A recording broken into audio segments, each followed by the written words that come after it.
Bonjour à tous et bienvenue dans ma première vidéo consacrée au contenu mathématique de niveau universitaire. Aujourd'hui, je vais vous présenter un des grands théorèmes de la géométrie différentielle, le théorème d'inversion locale. Alors, on y va. Donc, on va peut-être commencer par l'énoncer, ce théorème d'inversion locale, et puis ensuite on va voir la démonstration ensemble. Donc, on va écrire la chose suivante.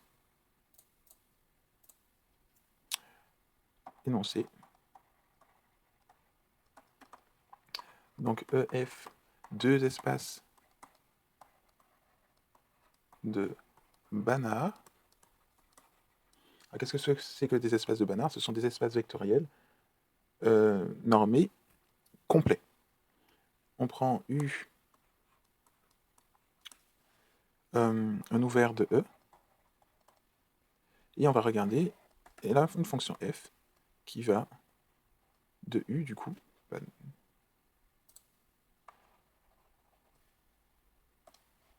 qui va de U dans f, et qui est continu, assez continu, donc c'est P ici. Alors ici, du coup, dans notre petit dessin, on a la fonction f qui va de E de E dans f. Alors le U, on va le remplacer. En fait, le U, ça serait plus cet espace ici, là, espace U. Et ici, on va avoir, alors du coup, on efface ici, puisque du coup, ça, c'est pas U.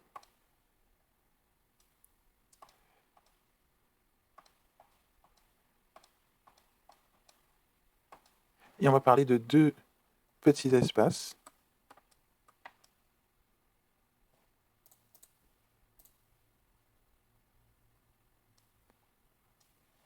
Autour du point A et du point F de A.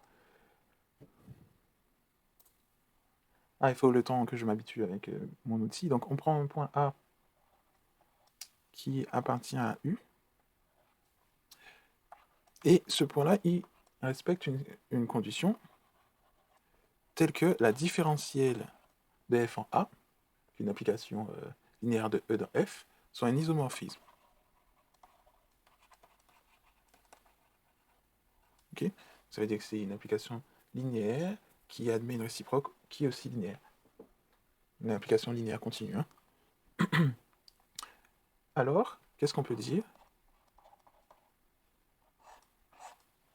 Alors, il existe du coup V, voisinage ouvert de A,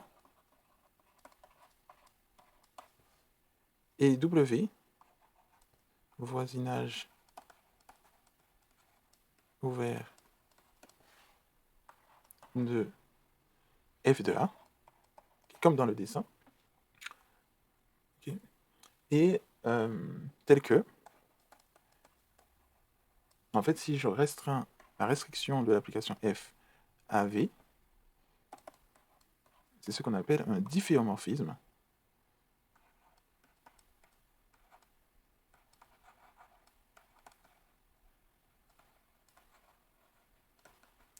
Ça veut dire qu'elle admet c'est une bijection qui est de classe CP. Donc voilà, on a ce théorème ici. Et bien, on va essayer maintenant de pouvoir démontrer cet énoncé du théorème d'inversion locale. Alors, plan de la démo.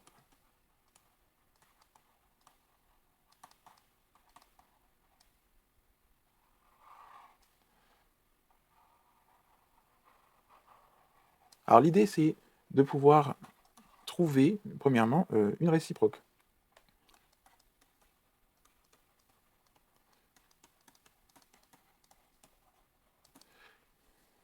Okay, et pour cela, qu'est-ce qu'on va faire pour trouver une réciproque?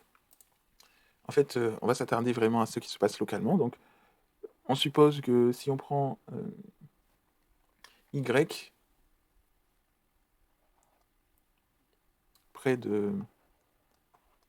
de f de A, on veut montrer qu'il existe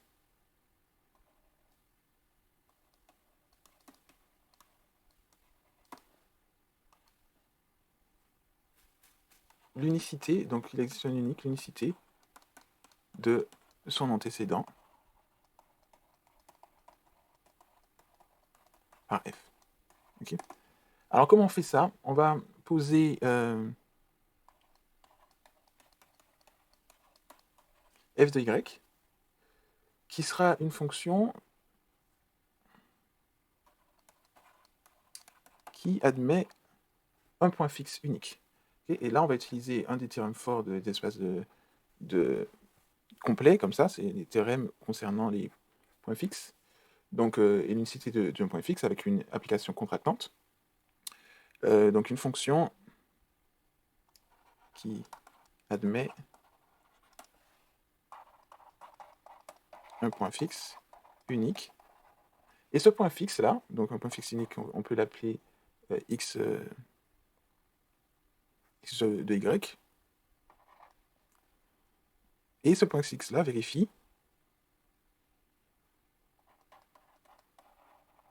donc il vérifie la notion du point fixe, c'est-à-dire que f de y de, alors on va l'écrire comme ça, bien y de y, ben, c'est un point fixe, donc il vérifie ça.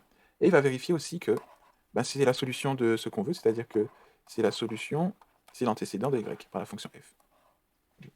Donc en gros, on va créer cette fonction-là, et on va utiliser tout ce qu'on sait par rapport, on va essayer d'avoir les hypothèses du théorème du point fixe pour pouvoir faire ça. Okay, donc on utilise ici théorème du point fixe. Ce sera un des prérequis importants ici qu'on aura utilisé pour faire cette démonstration. Alors deuxième partie, ben, on va montrer peu à peu la régularité de notre fonction. Donc on va montrer que f-1 est continu. On va montrer ça, on n'a pas l'expression de f-1, donc on va utiliser quelque chose qui est très intéressant, c'est que on va montrer qu'elle est lipschitzienne.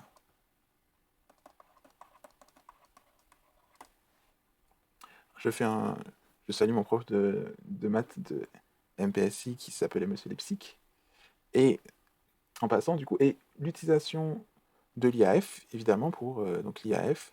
Donc ça, c'est du classique, hein, l'IAF, l'inégalité des équations finies, qui va pouvoir nous donner le caractère lipschitien de la fonction réciproque, okay, et du coup, la continuité. Okay. Ensuite, donc, on va continuer avec plus de régularité. Donc, la troisième partie, ben, on va montrer que f-1, c'est différenciable.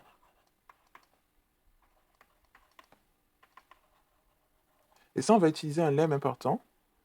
Donc, lemme, on va l'appeler lemme étoile. Hein. Il n'y a pas de nom forcément ce lemme, du coup, mais c'est un lemme qui est quand même qui intervient ici et qui intervient aussi ailleurs, mais il a son importance. Donc, en termes de prérequis, on a ce lemme là. On a aussi l'IAF du coup, hein, parce qu'on n'est pas, on a l'IAF, mais quand même dans des espaces de Banach, c'est pas des espaces forcément, c'est pas forcément R. Voilà. Et enfin, on va montrer que la fonction f-1 est CP.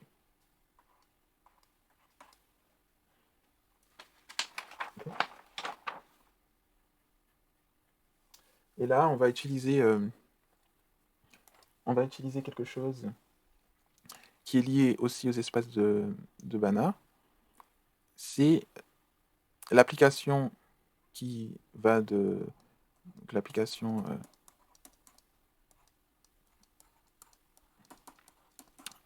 qui a une application linéaire continue associe son inverse.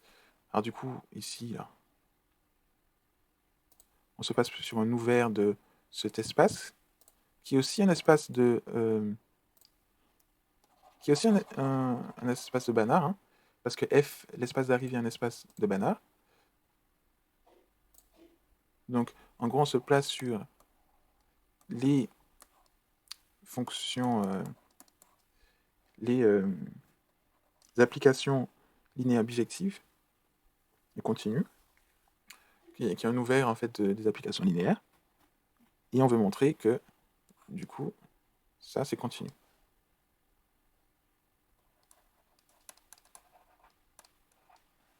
Et donc cette troisième partie-là aussi, ça fait partie aussi d'un prérequis. Je souligne, voilà, rapidement. Voilà, c'est un prérequis aussi. Donc finalement, on a 4 prérequis à cette démonstration importants, le terme de point fixe, IAF, le lemme spécial, que voilà, on n'a pas dit grand-chose. Et puis, montrer que c'est continu. Et même, on va plus que continu, hein, on va aller plus loin. On veut montrer que c'est carrément... on veut montrer que tout ça est carrément, c'est infini. Hein. Okay. Voilà. Et ben, en sachant tout ça, on va commencer du coup nos preuves, sans plus tarder.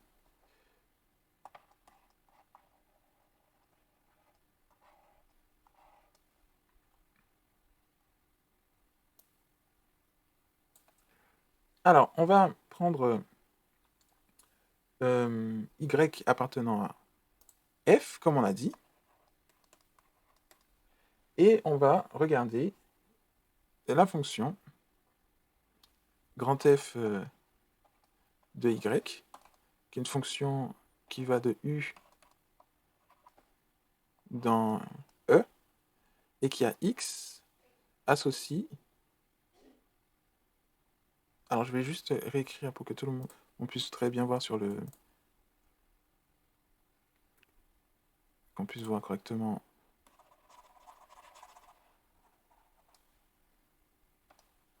Alors, qui a de u dans e, qui a x associe. Donc on associe quoi? X plus df. La différentielle en a, mais on inverse cette différentielle, puisqu'elle est inversible d'après l'hypothèse, y moins f de x. Ok, alors on a l'impression que ça sort un petit peu ça sort un peu de nulle part. Et si on se dit qu'on prend x près de a, notez comme ça, hein, y près de f de a, et en gros, du coup, je vais faire le lien entre... en fait, je vais essayer de chercher, du coup, l'antécédent de f moins 1 de y. Donc on peut l'écrire comme ça, que si on suppose hein, que f moins 1 de y, bah, c'est là qu'on aurait pu dire que c'est une heuristique. Hein. Ici, là,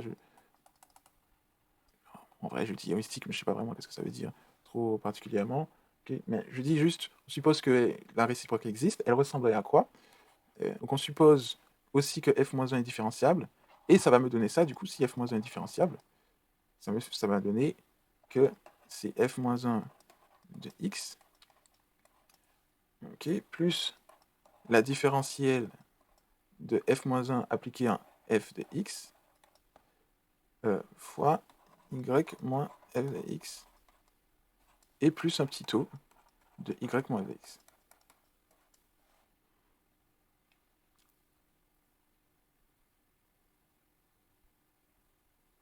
Ok, donc là, vous voyez, là, j'ai donné 2 degrés de liberté. J'ai en même temps mes x qui est près de a, et le y qui est près de f de a. Vraiment pour un petit peu ne pas me restreindre dans là où je vais, okay, parce que je peux très bien me dire, ben, du coup, prendre x comme a, et puis ensuite voir qu'est-ce qui se passe lorsque je pose x comme a, ou quand je pose y comme est égal à f de a.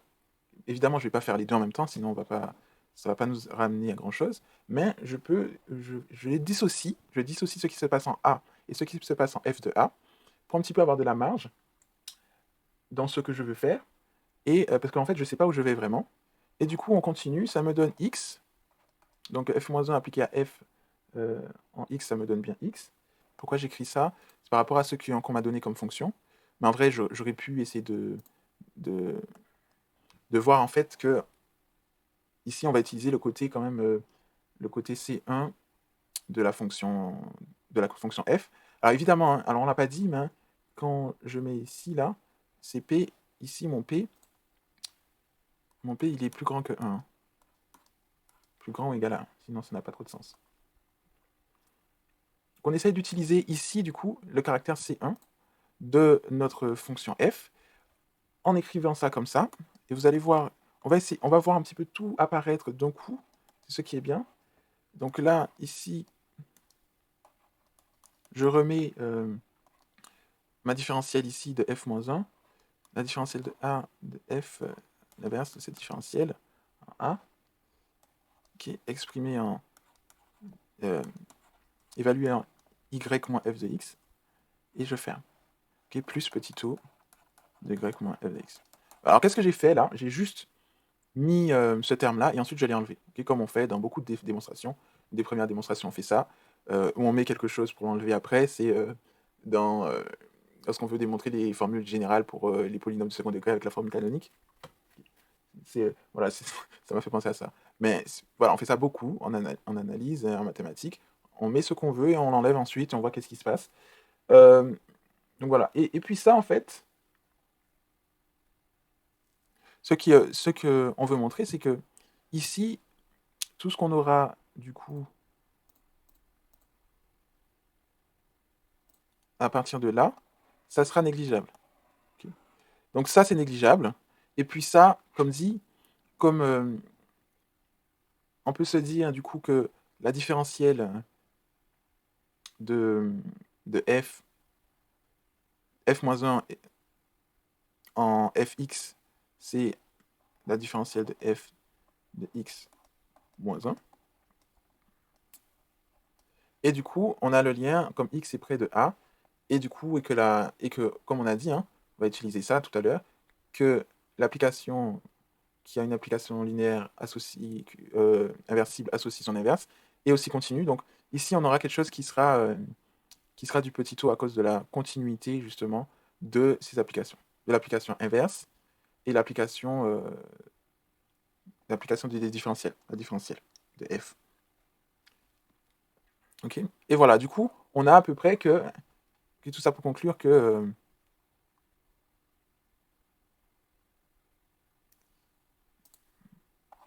f de moins 1 et de y, donc c'est égal à x plus de f de y moins f de x. Donc mon inverse, il est à peu près égal à ça. Et du coup, lorsque vraiment, à peu près égal à ça, mais lorsque vraiment je prends x comme l'antécédent même de y, eh bien, on a cette égalité. Alors, qu'est-ce qui se passe? Donc, du coup, c'est juste pour voir, on s'aperçoit que, voilà, on a quand même une idée de qu'est-ce que c'est que cette fonction-là qui apparaît comme ça, et où les choses interviennent. Alors, plusieurs façons de voir, hein, mais voilà. On regarde qu'est-ce qui se passe au point fixe, justement, un point fixe de f de y. On a f de y de xy est égal à lui-même. Et donc, ça veut dire, du coup, que la différentielle, l'inverse de la différentielle en a, de f en a, évaluée en y moins f de x indice y est égal à 0. Okay. Or, c'est inversible.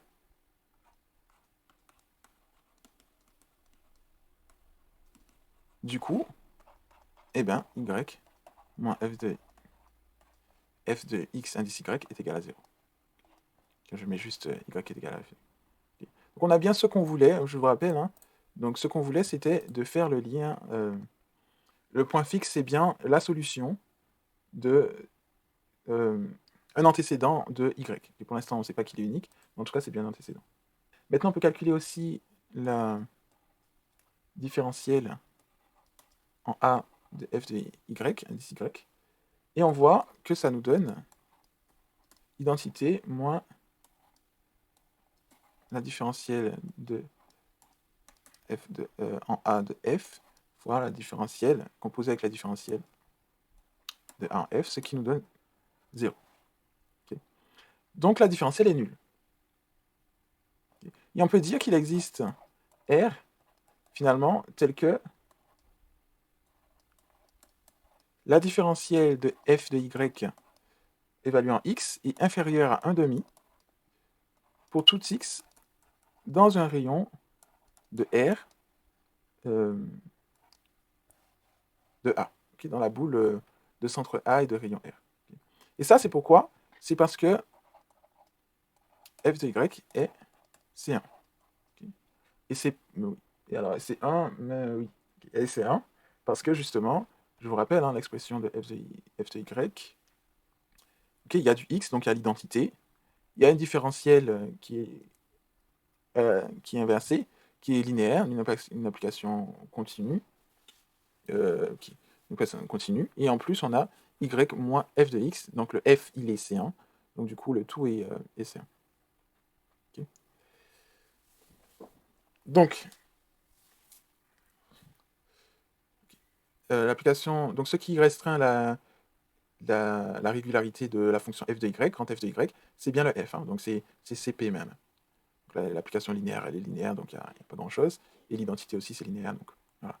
C'est clairement lisse tout ça.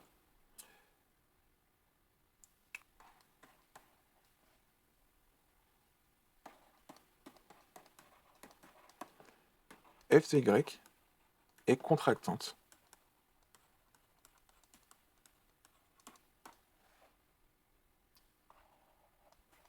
sur la boule fermée de centre A et de rayon R. Okay. Alors, on prend une boule fermée parce que si vous vous rappelez bien du théorème de point fixe, on pourra faire une petite vidéo ensuite annexe sur les prérequis de ce théorème de version locale.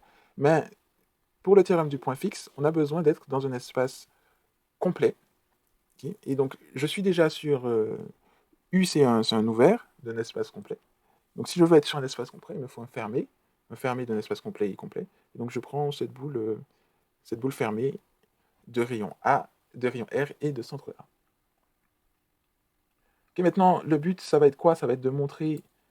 là, on s'avance vers... on veut s'avancer vers le terme de point fixe.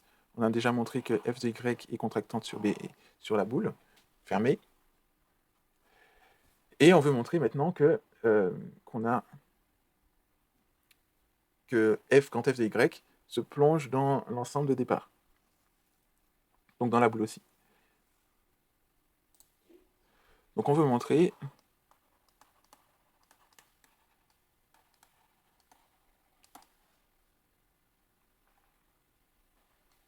que f, donc l'image de la boule fermée, est inclus dans la boule ouverte, qui est elle-même inclue dans la boule fermée.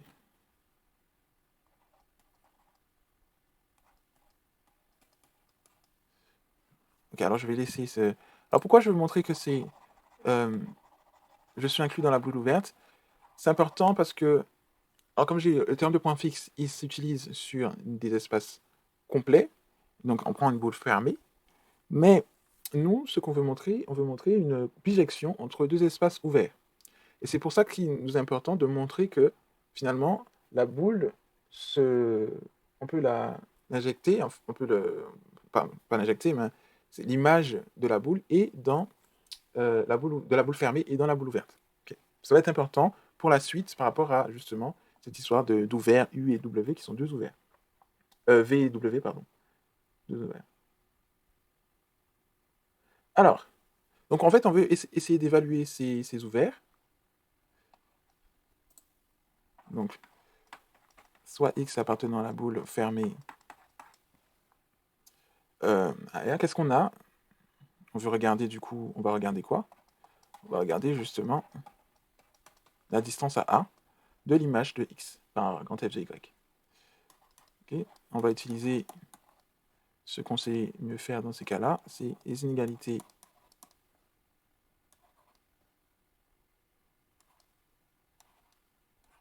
triangulaires.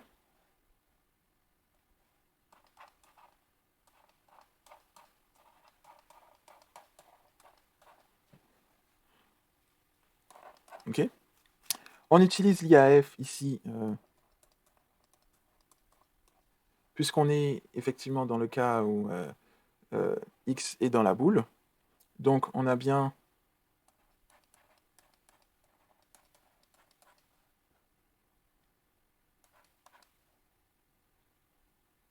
et là, pour le deuxième terme, on va juste regarder la définition de f de y de A pour montrer que ça donne exactement ça. Hein. Voilà.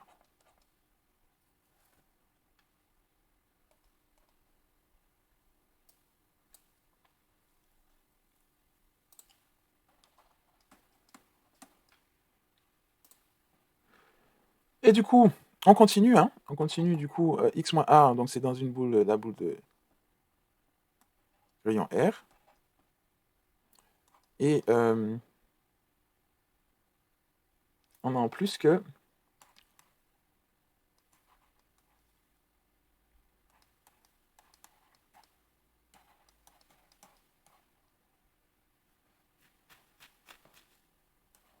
voilà. Donc en fait, on a en plus le truc de plus. Et c'est ça qui va nous permettre, ce qu'on veut, c'est que ça soit inférieur à A. Ce qu'on veut, c'est que tout ça là, ça soit inférieur à A. Du coup, eh ben, on va poser W comme l'ensemble des Y, tel que ben, A moins 1 de Y moins F de A sont inférieurs à 1 demi 1 R sur 2. Alors, inférieur strict. Okay. Donc ça, je peux l'écrire comme F de A plus les antécédents de la boule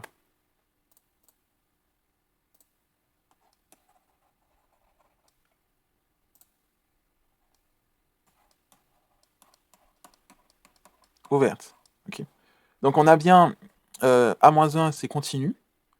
Donc A-1, c'est continu. Donc l'inverse de la boule, c'est bien un ouvert.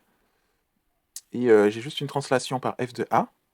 Donc c'est bien un ouvert tout ça.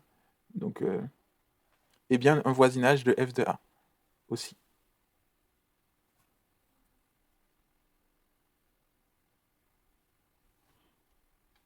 Donc on a pour toutes Y appartenant à W, f de Y de B de la boule fermée est compris dans la boule ouverte.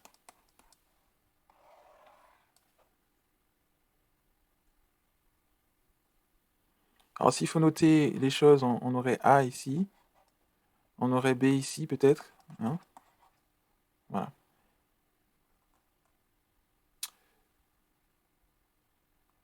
Ok, et on finit en disant que par l'application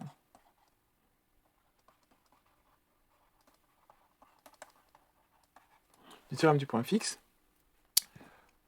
alors qu'est-ce qu'on a du coup pour toutes Y appartenant à W, il existe un unique, parce que l'application est contractante, hein, d'où l'unicité, une unique X appartenant à la boule, telle que f de x est égal à y. Okay, on se rappelle, donc en gros, le théorème du point fixe nous dit qu'il existe un unique point fixe. On a dit que le point fixe équivalait au fait qu'on ait un antécédent, donc il y a un unique antécédent à cause du fait que f de y est contractante, et du coup, on peut appliquer tout ça. Hein. Okay, donc ça implique quoi? Ça veut dire quoi? Ça implique que W inclut dans l'image de la boule de centre AR. Donc, si j'envoie mes éléments de la boule, est-ce que ça arrive forcément sur W? Ça, je ne sais pas. Ce que je sais, c'est que si je viens de W, alors je viens de la boule. Alors, ok, donc on va restreindre du coup l'ensemble de départ aux éléments qui sont dans la boule et qui, en gros, sont des antécédents de W. Okay. Et c'est aussi un voisinage ouvert.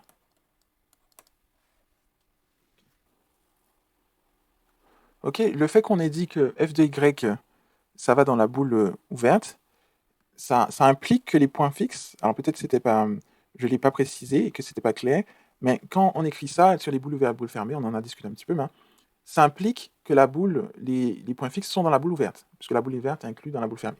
Okay. Donc les points fixes sont forcément dans la boule ouverte. C'est pour ça qu'on dit qu'il existe des uniques x dans la boule ouverte. Ok, alors je continue. Ici, donc on a trouvé le W et le V. Et on a trouvé que c'était un voisinage ouvert de A. Et W, on a dit aussi que c'est un voisinage ouvert de... Alors, on l'a pas dit, mais c'est un voisinage ouvert de F voisinage ouvert de F de A.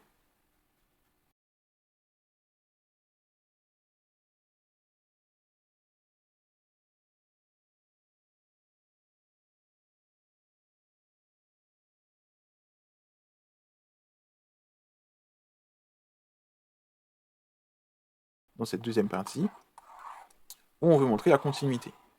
Donc on va montrer que f-1 est Lipschitzienne. Okay, donc on va montrer, montrons que f-1 est de Lipschitz. Plus facile à écrire.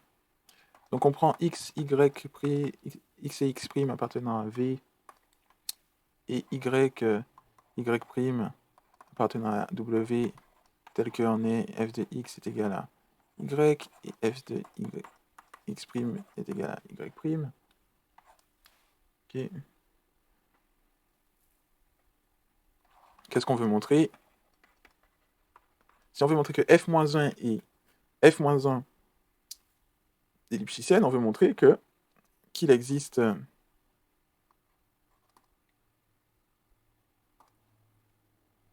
L tel que x moins x' soit plus petit que L de y moins y' en norme. Ok, on va utiliser donc on va utiliser pour ça la fonction grand F de y, hein, parce que on se rappelle, x et x' sont des points fixes d'une certaine application. L'application correspond. On préfère les x comme ça. Hein. On préfère comme ça parce que comme ça. Alors, ok, on va utiliser évidemment, on cherche à utiliser l'inégalité triangulaire, l'outil imparable en analyse.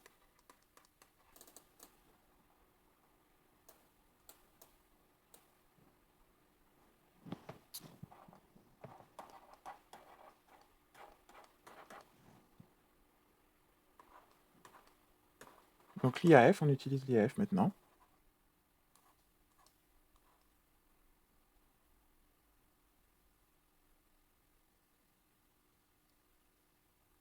Donc on n'oublie pas, hein, on est toujours sur les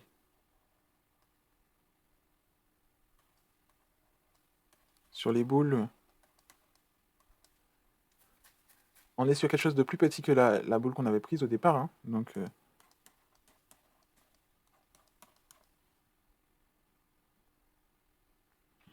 alors pour la deuxième partie, donc ça, c'est la première partie, c'est on utilise l'IAF pour la fonction grand F de x. Et la deuxième partie, eh ben, on utilise tout simplement on utilise l'expression de f grand F de y. Hein. Et du coup, là aussi,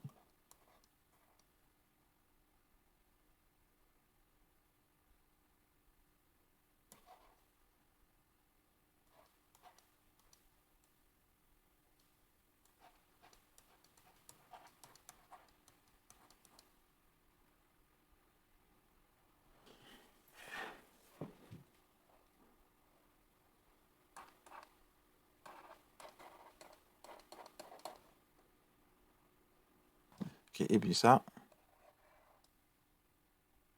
vous dire que ça, c'est notre L. Okay. Donc f-1 de Lipschitz. Donc, continue. Okay. Donc maintenant, la troisième partie, ça va de plus en plus vite peut-être. Alors la troisième partie, c'est comme on dit, on utilise un lemme qui est important et qui, franchement, est quand même, on va pas le démontrer ici. Mais le lemme est le suivant. On a EF, l'espace vectoriel normé. On prend du coup un ouvert de E. Et on regarde F, un noméo.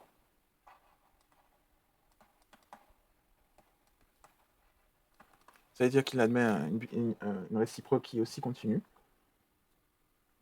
Alors oui, donc il faudrait puisqu'il y a une réciproque, il faudrait définir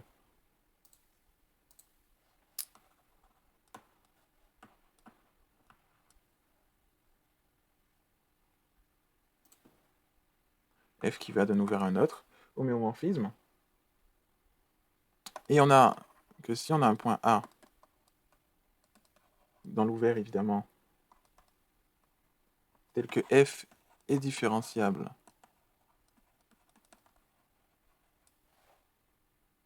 en A, et que sa différentielle est un isomorphisme, c'est exactement les conditions où on est. Alors si c'est différenciable en A et que sa différentielle est un isomorphisme, alors f-1 est différenciable en f de A, et en plus, la différentielle de f-1 en f de A, c'est l'inverse de la différentielle de f en A. Alors si on regarde bien, il reste à montrer que la différentielle de f en x est inversible pour tout x dans V. Okay, parce que c'est vrai pour A, mais c'est pas encore, on ne l'a pas encore démontré pour tout x dans V. C'est vrai pour A. Vous rappeler qu'on a ça, la différentielle de grand F de y est égale à l'identité de E plus la différentielle de f en A, l'inverse, fois la différentielle de x en f.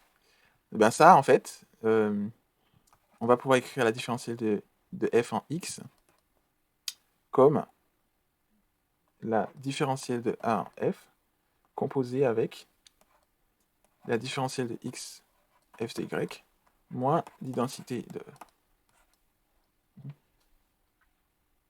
Évidemment, ça appartient à GL de E de f, donc les applications, les isomorphismes linéaires. Donc c'est bien un groupe. Et en plus, on a que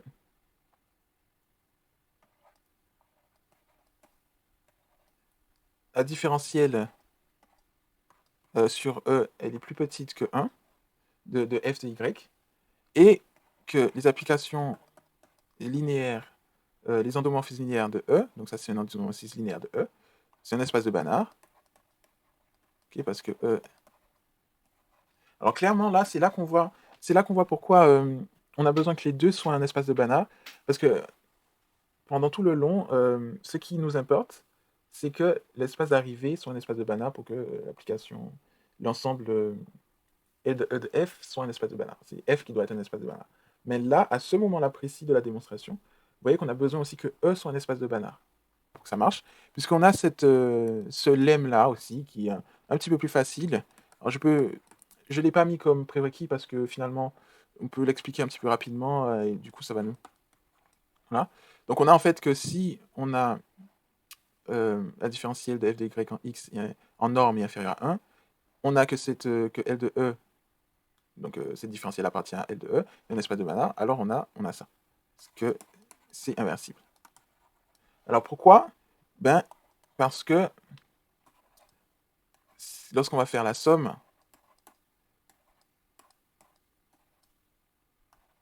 de ces applications-là, ça va converger dans L de E, qui est un espace de Banach, car ça converge de façon absolue. Okay. Convergence absolue implique convergence simple dans un espace de Banach, okay, et du coup, d'où l'inversibilité. Okay. Donc ça converge, c'est quoi? Ça converge vers l'inverse, vers...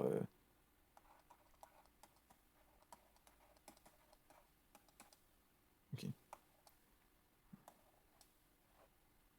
Okay. Donc l'espace dans un espace de Banach, convergence absolue donne convergence simple. Okay. Donc c'est juste ça. Et on voit très bien pourquoi ça converge de façon absolue, à cause de l'inférieur à 1 là, qu'on a ici. Donc les différentiels de f en x sont inversibles pour tout x appartenant à V. Et d'après le lemme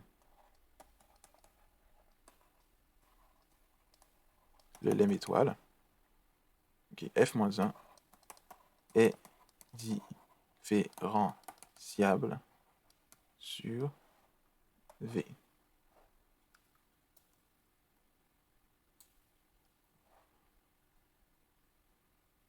Sur W du coup, hein. Sur W. Alors la dernière partie, c'est de montrer que on est continu, on est, que la différentielle est C1. Et C1 et CP d'ailleurs. Alors, on a en fait, finalement, avec le lemme, on a montré que la différentielle, finalement, c'était cette application-là que je suis en train d'écrire là.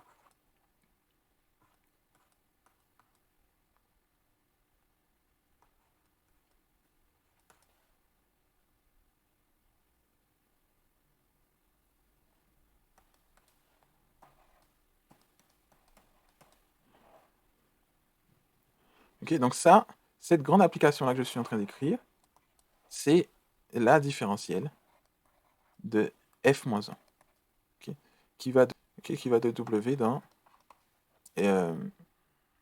applications linéaires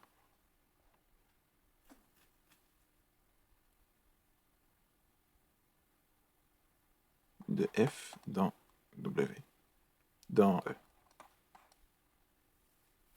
Ok. Donc,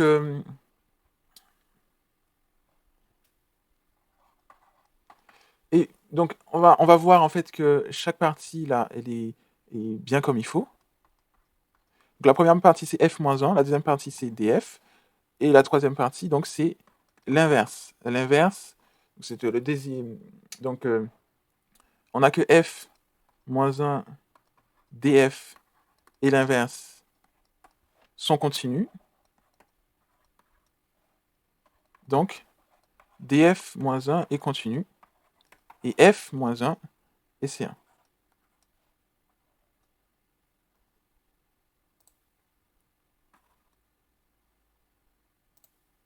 Alors pourquoi je mets f-1 et C1 ? Parce qu'en fait, nous on veut montrer CP, donc regardez bien. Alors il y a juste un petit, voilà, un petit jeu ici. Donc on a montré donc df-1, c'est cette grande application ici. Je veux montrer qu'elle est df-1, elle est continue pour montrer que f-1 est C1. Donc je montre que chaque partie, là, chaque application est continue et par composition c'est continu. Donc ça c'est le cas. Maintenant, moi je veux montrer que l'application est j'ai montré que f-1 est C1. Okay. Je vais montrer que f-1 est C2.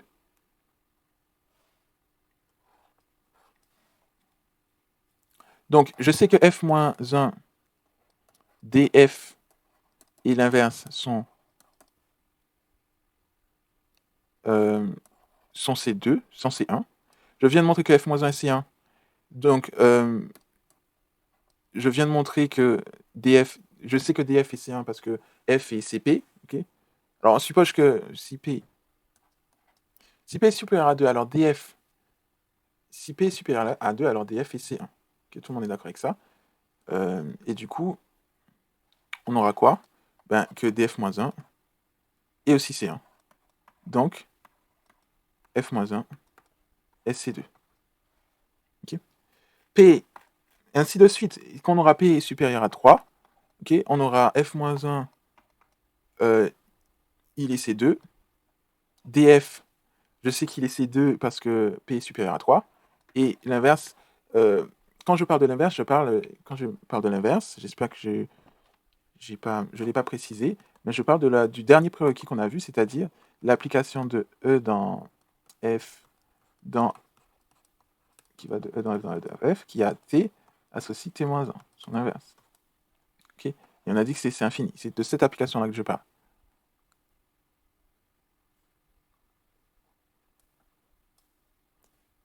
Et bien, ça aussi, donc ça c'est C2, et donc on a que df-1 et C2 aussi, donc f-1, C3. Et ainsi de suite. Du coup, implique que f-1 est CP. Et un CP difféomorphe. F est F, F est un CP difféomorphisme. Ok, c'était notre dernière partie de cette démonstration. J'espère que vous avez pu voir un petit peu les côtés où c'était un petit peu pointu.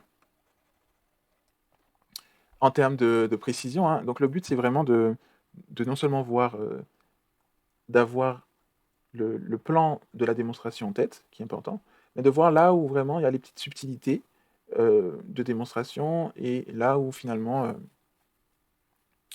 et aussi de voir les idées, d'où viennent les idées, où on peut avoir une intuition de l'utilisation de certains objets, comme la fonction grand F de Y. Et puis voilà. Donc voilà, je pense que on a fait le tour.